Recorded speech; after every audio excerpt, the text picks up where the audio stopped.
The Library 2 is a great product. Definitely better than the Nucleus Nano, but it has a design issue.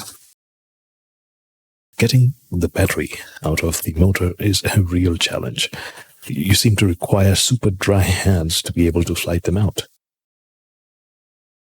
The simple solution is having something to pull at, like what I've done here. But out of the box, this is basically how it looks.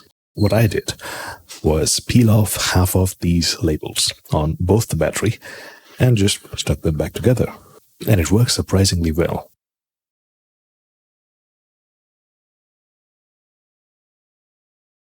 Now, since I've already done mine, let me try to show the process on the controller's battery. Thankfully, this battery is relatively easier to take out. Just push and slide.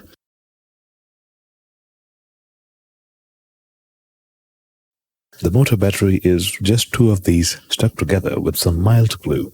So simply pull them apart, maybe use something thin to insert between them and pry them out. And then from the back of each battery, just peel out the sticker halfway till the bottom. Then put everything together with some extra glue and cut off the extra.